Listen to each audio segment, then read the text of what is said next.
বন্ধু, তুমি চলে যাবো আজকে? হ্যাঁ, চলে যাবো। শ্বশুর বাড়ি তার কয়দিন থাকা যায় বন্ধু? বউ তো বার করে দিব, বুঝো বউ না? বার করে দিছে, আয় হায় রে। আসসালামু আলাইকুম এভরিওয়ান, আমি মারুফ হোসেন। কি অবস্থা আপনাদের? আশা করি সবাই ভালো আছেন। আল্লাহর রহমতে আমিও ভালো আছি। আজকে রাসেল চট্টগ্রাম চলে যাবে, তাই আমাকে বলছে যে লাকসাম জংশন পর্যন্ত তাকে আগিয়ে দেওয়ার জন্য। আমি বলতেছিলাম যাওয়ার পথে একটু নাস্তা করে নিলে আমাদের জন্য একটু ভালো হয়, কারণ তুই যাওয়ার পর থেকে আর কারো কাছ থেকে আমি নাস্তা খেতে পারবো না। দোকান থেকে বের হয়ে একটা রিক্সাতে উঠে গেলাম জংশন যাওয়ার উদ্দেশ্যে। রিক্সা বসে রাসেল বলতেছে যে আজকে আমার যাওয়ার ইচ্ছে করতেছে না, কালকে যাবো। আমি তাকে বলতেছি অনেকদিন অফিস গ্যাপ দিছস, অফিস থেকে কল দিতেছে তাড়াতাড়ি চলে যা, আমাদের বাসায় বেড়াইছিস, শ্বশুর বাড়িতে বেড়াইছিস, এখন চলে যা। কয় আমার মন টানতেছে না, আমি এখন যাবো না, আমার যাইতে ইচ্ছে করতেছে না। আমি বলছি যে তোর ট্রেনে সোজা আমি উঠাই দিব, তুই চলে যাবি একদম চট্টগ্রাম। এরপর ড্রাইভার কাকু আমাদেরকে নামা দিয়েছে সোজা লাকসাম জংশন রেলওয়ে স্টেশনে। আস্তে আস্তে হেঁটে চলে যাচ্ছি ভিতর দিকে। আমি বলতেছি টিকিট নিবে না কাউন্টার থেকে, সে বলতেছে যে না, ট্রেনের ভিতর থেকে আমি টিকিট কিনি। বন্ধু, তুমি চলে যাবো আজকে? হ্যাঁ, চলে যাবো। শ্বশুর বাড়ি তার কয়দিন থাকা যায় বন্ধু? বউ তো বার করে দিব, বুঝো বউ না? বার করে দিছে, আয় হায় রে।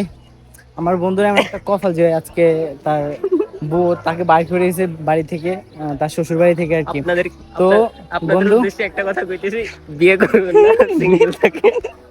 আচ্ছা ঠিক আছে, বিয়ে সমস্যা নাই। ভালো না। ভাবি কেন আজকে আমার ভাইকে তো মানে জোর জবরদস্তি করে কেন বাইর করে দিছে, সেটা আজকে আমি সে দিয়ে দাও। সেটা আজকে আমি ভাবিকে বলবো যে কেন বাইর করে দিছে। অনেকক্ষণ কথাবার্তার পর তাকে বিদায় জানিয়ে চলে আসলাম। আমার একটা কাজ আছে, সেখানে যেতে হবে। আবার নাকি তার ট্রেন আসতে একটু লেট হবে, তাই সেখানে আমি আর বেশিক্ষণ না থেকে চলে আসলাম তাকে বিদায় দিয়ে। সে আসার পর থেকে আমার সাথে বেশি সময় কাটিয়েছে, তাকে অনেক মিস করবো এই কয়েকদিনে। যদি ফ্যামিলির চাপে চাকরি বাকরি করতে হয়, পড়ালেখাও পাশাপাশি করতে হয়, সেটা হচ্ছে অনেক টাফ হয়ে যায় সবার জন্য। আমাদের ছেলেদের জন্য এটা কোনো ব্যাপারই না। তো সবাই ভালো থাকবেন, সুস্থ থাকবেন। আল্লাহ হাফেজ।